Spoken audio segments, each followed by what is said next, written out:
Hello everyone. जैसा कि आप लोग जानते हैं कि मैं यहाँ पर जो है फंडामेंटल एनालिसिस की भी वीडियो डाल रहा हूँ। तो आज की वीडियो के अंदर हम फंडामेंटल एनालिसिस का एक पार्ट जिसको बोलते हैं इंटरप्राइजेज वैल्यू उसके बारे में डिस्कस करने वाले हैं। तो देखिए दोस्तों, मैंने जो है यहाँ पर लिस्ट भी बना दी है, आप लोग चेक कर सकते हैं, जहाँ पर फंडामेंटल एनालिसिस की वीडियो अलग आपको मिल जाएंगी। सारी वीडियो को अलग अलग सर्च नहीं करना पड़ेगा या ढूंढना नहीं पड़ेगा, आपको एक ही जगह पर सारी वीडियो मिल जाएंगी।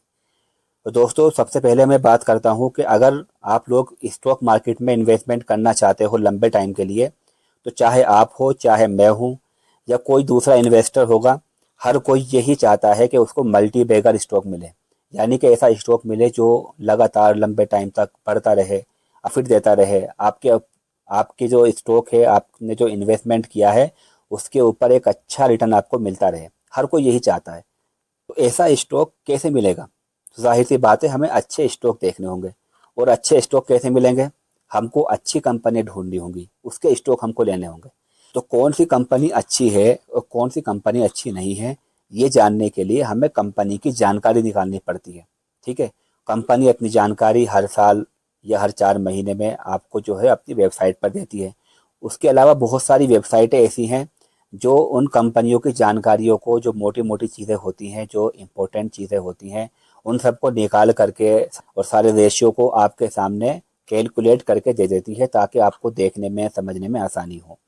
बोलते हैं कंपनी का फंडामेंटल एनालिसिस, जिसमें आप कंपनी की जानकारी लेते हो, कंपनी के प्रॉफिट लॉस को देखते हो, उसके प्रोडक्ट को देखते हो, उसके डेट, कैश और बहुत सारी चीज़ें हैं जिनको हम एक एक करके समझने की कोशिश कर रहे हैं। लोग इन वेबसाइटों को खोलकर देखते हैं कंपनी की जानकारी निकालने के लिए, तो वहाँ पर आपको एक चीज़ लिखा हुआ दिखाई देगा जिसको बोलते हैं इंटरप्राइजेज वैल्यू, और उसके आगे आपको कुछ नंबर दिखाई देंगे।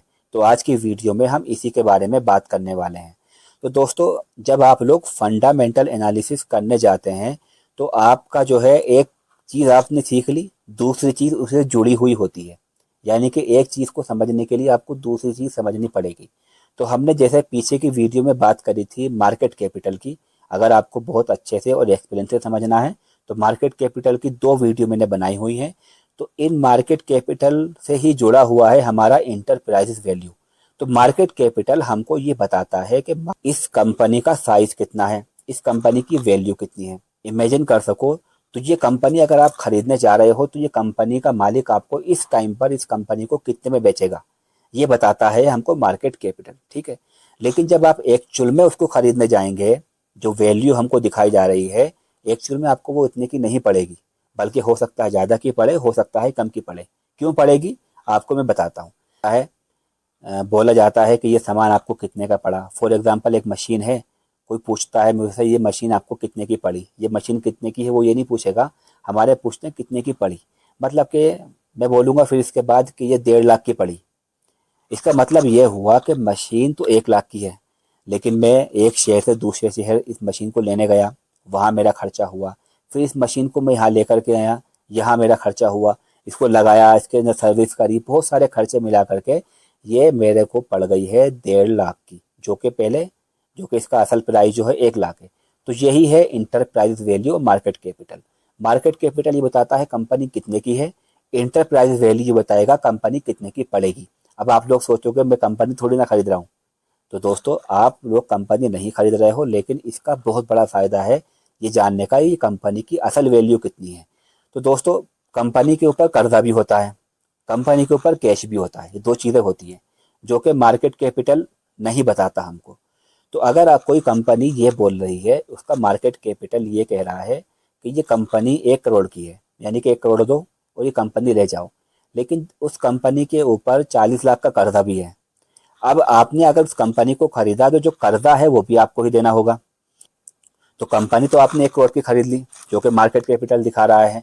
तो फिर ये कर्जा जब आप देने जाओगे 40 लाख का, तो अब आपको ये पूरी कंपनी कितने की पड़ी? अब ये कंपनी पड़ गई 1 करोड़ 40 लाख की। ठीक है, समझ में आ रहा है चीज़ों को? तो 1 करोड़ 40 लाख आपको पड़ी, जो कि मार्केट कैपिटल आपको नहीं बता रहा था। ऐसे ही कंपनी के पास कैश भी होता है, तो जो कंपनी का मालिक होगा ये कैश भी उसी का होगा। अब आप एक कंपनी खरीदने जा रहे हो जिसका मार्केट कैपिटल 1 करोड़ का है, और उस कंपनी के पास 20 लाख का कैश रखा हुआ है। अब आपको कंपनी कितने की पड़ेगी? आपने 1 करोड़ दिए, कंपनी ले ली, लेकिन वहाँ जो कैश रखा हुआ है जो कि बिना मेहनत के आपको मिल जाएगा वो भी आपका ही होगा। तो कंपनी की अब असल कीमत हो गई है 80 लाख की, ठीक है, क्योंकि 20 लाख तो आपको कैश मिल गया है। तो ऐसी कोई चीज़ हमको चाहिए थी जो कंपनी की असल वैल्यू हमको बता सके, जो कि मार्केट कैपिटल नहीं बता रहा था। कर्जों को जोड़ करके और कैश को माइनस करके बनाया गया इंटरप्राइजेज वैल्यू।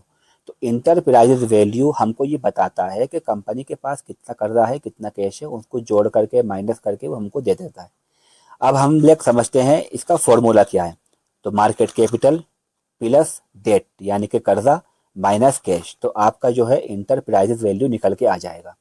इसका मतलब ये होता है कि मार्केट कैपिटल 1 करोड़ है, उसके ऊपर कर्जा है 40 लाख का, तो हम लोग प्लस कर देंगे, कर्जे को बराबर करेंगे तो हमारा इंटरप्राइज वैल्यू आ जाएगा 1 करोड़ 40 लाख। ऐसे ही कंपनी के पास अगर कैश है तो 1 करोड़ की कंपनी हो गई, 20 लाख का कैश रखा हुआ है, 1 करोड़ में से माइनस कर देंगे कैश को, यानी कि मार्केट कैपिटल में से माइनस कर देंगे कैश को, तो बराबर हम देखेंगे तो हमारा इंटरप्राइज वैल्यू निकल के आएगा 80 लाख का। ऐसे ही तीसरी कंडीशन ये होती है कि कंपनी के पास कैश भी है, कंपनी के पास कर्जा भी है, ठीक है। तो हम लोग उसमें क्या करेंगे, market capital plus debt minus cash. Market capital 1 crore का हो गया, उसको प्लस करेंगे उसके पास जो कर्जा रखा हुआ है यानी कि 40 लाख का, और उसमें से फिर माइनस करेंगे कैश को जो कि 20 लाख है, तो माइनस 20 लाख, तो हमारे पास आ जाएगा नंबर निकल करके 1 करोड़ 20 लाख। ये हो गया हमारा इंटरप्राइजेज वैल्यू। अब इंटरप्राइजेज वैल्यू का फ़ायदा क्या है? तो दोस्तों इंटरप्राइजेज वैल्यू का बहुत बड़ा फ़ायदा ये है कि हमें एक चुल में ये मालूम पड़ जाता है कि इस कंपनी की असल वैल्यू कितनी है, असल कीमत कितनी है। यानी कि मार्केट कैपिटल हमको 100 करोड़ दिखा रहा है, लेकिन ऐसा तो नहीं है कि ये कंपनी की वैल्यू कर्जा होने की वजह से ज़्यादा कम हो रही है उसकी वैल्यू। मतलब कि मार्केट कैपिटल हमको 1 करोड़ दिखा रहा है, लेकिन उस कंपनी के ऊपर कर्जा होने की वजह से वो 1 करोड़ 40 लाख की हो गई है। घाटा है, नुकसान है। इसी तरह से मार्केट कैपिटल दिखा रहा है कि ये कंपनी 1 करोड़ की है, लेकिन उस कंपनी के पास कैश भी रखा हुआ है 40 लाख का, तो अब ये कंपनी 60 लाख की पड़ रही है, जो कि हमें सस्ती पड़ रही है, अच्छा सौदा है। तो आप लोगों को समझने के लिए मार्केट कैपिटल के साथ साथ इंटरप्राइजेज वैल्यू बताया गया है, जो हमको एडवांस और अच्छी तरह से एक सही वैल्यू देता है। अब सारे जो इन्वेस्टर होते हैं दोस्तों, वो लोग मार्केट कैपिटल के साथ साथ इंटरप्राइजेज वैल्यू को भी देखते हैं, ठीक है। उनको एक असल अंदाज़ा लग सके, एक सही अंदाज़ा लग सके कि इस कंपनी की असल कीमत कितनी है। अब आप लोग सोच रहे होंगे कि मार्केट कैपिटल तो हमको एडवांस चीज़ नहीं बता रहा, मतलब हमसे बहुत सारी चीज़ें छुपा रहा है। ना वो कैश बताता है, ना वो डेट बताता है, और इंटरप्राइजेज वैल्यू इससे एडवांस है, एक अच्छी जानकारी हमको दे रहा है, फुल जानकारी दे रहा है। तो हम लोग फिर मार्केट कैपिटल को क्यों देख रहे हैं? मैंने इतनी लंबी वीडियो क्यों बनाई है? तो देखिए दोस्तों, दोनों का अलग अलग काम है। मार्केट कैपिटल अलग जानकारी देगा और इंटरप्राइज वैल्यू अलग जानकारी देगा। मार्केट कैपिटल हमको सिर्फ ये बताएगा कि कंपनी कितनी बड़ी है, कंपनी कितनी छोटी है, ठीक, कंपनी का साइज कितना है। ये अगर हमको जानना होगा तो ज़रूरी है कि हम मार्केट कैपिटल को देखें। और कंपनी की असल कीमत कितनी है, कंपनी की असल वैल्यू मार्केट कैपिटल के हिसाब से कितनी है, ये जानने के लिए हमें इंटरप्राइजेज वैल्यू देखना होगा। इसको हम थोड़ा सा और अच्छे से समझेंगे, आगे आपको ठीक से समझ में आ जाएगा। अब आप लोग ये सोच रहे होंगे, मैंने आपको शुरू में बोला था कि कंपनी खरीदना, कंपनी बेचना, ये सब काम हमारा थोड़ी ना है, हम तो एक स्टॉक खरीदेंगे खाली। तो दोस्तों, किसी भी कंपनी का अगर आप लोग स्टॉक खरीद रहे हो, तो अगर आपने उस कंपनी का एक भी स्टॉक खरीदा तो आप उस कंपनी के छोटे से मालिक बन जाते हो। तो ज़रूरी है आपके लिए कि आप जिस कंपनी के मालिक बनने जा रहे हो, आपको मालूम हो कि उसकी कीमत कितनी है, उसके ऊपर कर्जा है या नहीं है। कर्जा होगा तो कीमत ज़्यादा हो जाएगी, जितनी कीमत मांगी जा रही है उससे ज़्यादा हो जाएगी। कंपनी के पास कैश है तो ये कंपनी आपको जितनी कीमत मांगी जा रही है उससे कम की पड़ रही है। इससे फ़ायदा ये होगा जान करके, ताकि आपको एक असल वैल्यू, एक असल कीमत आपको मालूम पड़ सके और आप उस कंपनी के अंदर इन्वेस्टमेंट कर सकें। अगर आप लोग देखते हो कंपनी के ऊपर कर्जा है, ठीक है, तो कर्जा होने का एक निगेटिव पॉइंट होता है, यानी कि ये सही चीज़ नहीं मानी जाती। और अगर कंपनी कर्जा लेती है, इसके बाद वो प्रॉफिट करती है, तो अपना कर्जा उसको उतारना ही उतारना है। कर्जा जब उतारेगी वो, तो अपने जो प्रॉफिट है, जो नफ़ा है, उसमें से ही अपने कर्जे को भी उतारेगी। तो प्रॉफिट का एक हिस्सा कम हो जाएगा, प्रॉफिट कम हो गया। प्रॉफिट कम हो गया तो स्टॉक का प्राइस भी कम ही ऊपर जाएगा।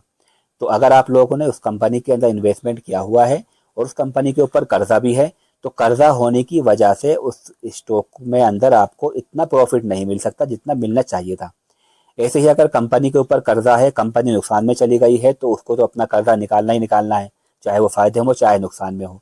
तो अब उसको अपना कर्जा देना होगा। कर्जा देने की वजह से, ठीक है, अपना कर्जा उतारने की वजह से उसका जो नुकसान है, जो पहले कम होता वो और ज़्यादा हो जाएगा। तो अगर आपने उस कंपनी के स्टॉक को खरीदा हुआ होगा तो उसका स्टॉक का प्राइस और ज़्यादा नीचे गिरेगा। ठीक है, ऐसे ही कैश है। अगर किसी कंपनी के पास कैश रखा हुआ है और कंपनी को अगर कोई परेशानी आई, कोई मुसीबत आई या कभी कर्जा देने की जरूरत पड़ी, तो वो कर्जा नहीं लेगी, अपनी इस कैश को इस्तेमाल करेगी। ठीक है, तो कैश को इस्तेमाल करेगी तो ये कैश जो है कंपनी की ग्रोथ में, कंपनी के प्रॉफिट में ज़्यादा करने में ये काम आने वाला है। ग्रोथ होगी, प्रॉफिट ज़्यादा कमाएगी। तो अगर आपने उस कंपनी का स्टॉक लिया हुआ होगा तो उसका प्राइस ज़्यादा ऊपर जाएगा, जिससे आपको ज़्यादा प्रॉफिट मिलेगा। तो इसीलिए कंपनी के कैश और कंपनी के कर्जे को जानना ज़रूरी है। कंपनी के कैश और कर्जे को आप मार्केट कैपिटल में जोड़ने के बाद, माइनस करने के बाद जो आपका नंबर निकल के आता है, उससे आपको एक अंदाज़ा लग सकता है कि जिस कंपनी का मैं स्टॉक खरीदने जा रहा हूँ, कहीं ऐसा तो नहीं कि ये मुझको महंगा मिल रहा है। मार्केट कैपिटल तो हमें बता रहा है कुछ और इंटरप्राइज वैल्यू हमारी आ रही है कुछ और। अब इसके देखने का तरीका क्या होगा? ठीक है, सारी बात तो हमने कर ली है और ये जानकारी आपको हर कोई दे देगा, लेकिन देखने का तरीका क्या होगा, इससे फ़ायदा कैसे उठाएंगे? तो देखिए, बहुत सिंपल है। अगर आपको करना क्या होगा, जिस कंपनी का आप एनालिसिस कर रहे हैं, एक तरफ रखिएगा उसका मार्केट कैपिटल, दूसरी तरफ रखिएगा उसका इंटरप्राइज वैल्यू। अगर मार्केट कैपिटल कम है, इंटरप्राइज वैल्यू ज़्यादा है, तो इसका मतलब हुआ कि कंपनी आपको महंगी मिल रही है, कंपनी के ऊपर कर्जा है और ये निगेटिव पॉइंट्स में से एक पॉइंट है। ठीक है, लेकिन ध्यान रखना, कंपनी मार्केट कैपिटल और इंटरप्राइज वैल्यू थोड़ा बहुत ऊपर नीचे होता है। ठीक है, थोड़ा सा अगर ज़्यादा है इंटरप्राइज वैल्यू और मार्केट कैपिटल थोड़ा सा कम है तो चलेगा, लेकिन बहुत ज़्यादा है, परसेंट से ऊपर है, 20% है, 30% है, तो ये प्रॉब्लम की बात है। इसका मतलब ये है कि कंपनी के ऊपर कर्जा ज़्यादा है, जो कि एक नेगेटिव पॉइंट हमको मिल जाता है। तो एनालिसिस करने से पहले ये देख लें कि इसके अंदर एक नेगेटिव पॉइंट है। और दोस्तों, पहली ये कंडीशन आपको बहुत ज़्यादा दिखाई देगी, क्योंकि ज़्यादातर कंपनियां उधार लेती हैं, ज़्यादातर कंपनियां डेट ले रखी होती हैं, इसीलिए आपको इंटरप्राइज वैल्यू ज़्यादा दिखाई देगा। दूसरा ये कि अगर मार्केट कैपिटल ज़्यादा है और इंटरप्राइजेज वैल्यू कम आ रही है, तो इसका मतलब हुआ कि इस कंपनी के पास कैश बहुत ज़्यादा है। यहाँ पर भी यह है कि थोड़ा बहुत होगा तो चल नहीं माना जाएगा, लेकिन ज़्यादा इंटरप्राइज वैल्यू कम है तो इसका मतलब हुआ कि इस कंपनी के पास बहुत ज़्यादा कैश है। अगर इस कंपनी के ऊपर कर्जा भी है तो वो कर्जा भी इस कैश के थोड़े से हिस्से से कवर हो जाएगा, तो जो कि पॉजिटिव बात है, अच्छी बात है। कंपनी के ग्रोथ के चांसेस ज़्यादा बढ़ जाते हैं क्योंकि इसके पास कैश रखा हुआ है। तो ये दो चीज़ें हमें देखनी है। तीसरी कंडीशन ये होती है कि मार्केट कैपिटल भी सेम है और इंटरप्राइज वैल्यू भी सेम है। तो इसमें तो खैर ना तो कोई नेगेटिव पॉइंट है और ना ही कोई पॉजिटिव पॉइंट है। हो सकता है कि उस कंपनी के पास ना तो कर्जा हो और ना डेट हो, और या फिर उस कंपनी के पास कर्जा और डेट सेम हो, बराबर हो, जिसकी वजह से वैल्यू दोनों की बराबर आ रही है। मैंने आपको बता ही दिया है, अगर थोड़ा सा ऊपर नीचे मार्केट कैपिटल या इंटरप्राइज वैल्यू हो जाता है तो उसको भी बराबर ही माना जाएगा, यानी कि ना तो वो नेगेटिव है और ना ही वो पॉजिटिव है। अब मैं आखिर में आपको एक चीज़ बता देता हूँ कि मार्केट कैपिटल अगर ज़्यादा है और इंटरप्राइज वैल्यू कम है तो ये पॉजिटिव पॉइंट में से एक पॉइंट है। इसका मतलब ये बिल्कुल नहीं है कि आप लोग देखते हैं कि मार्केट कैपिटल ज़्यादा है, इंटरप्राइज वैल्यू कम है, तो आप इसका स्टॉक खरीद लेंगे। ऐसा बिल्कुल नहीं है, बल्कि आपको और भी बहुत सारी चीज़ों को देखना पड़ेगा, बहुत सारे चीज़ों को समझना पड़ेगा। ये पॉजिटिव पॉइंट में से सिर्फ एक पॉइंट है। ऐसे ही अगर इंटरप्राइज वैल्यू आपको ज़्यादा दिखाई देता है मार्केट कैपिटल के मुकाबले में, तो इसका मतलब ये नहीं कि ये कंपनी बेकार है, इसको छोड़ देना है, बल्कि नेगेटिव पॉइंट में से ये सिर्फ एक पॉइंट है। बहुत सारी खराब बातों में से सिर्फ एक खराब बात है।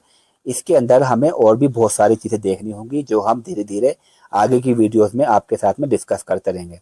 तो दोस्तों, आई होप कि आपको समझ में आया होगा कि इंटरप्राइज वैल्यू होता क्या। अगर आपका कोई डाउट है तो आप मुझे कमेंट में पूछ सकते हैं, मेरी इंस्टाग्राम आईडी दी गई है, वहाँ पर आकर के मुझे मैसेज करके पूछ सकते हैं। बहुत सारे लोगों से बात करता हूँ, आपसे भी करूँगा। और आप सभी लोगों से हम्बल रिक्वेस्ट है कि चैनल को सब्सक्राइब कर लें। Thank you so much.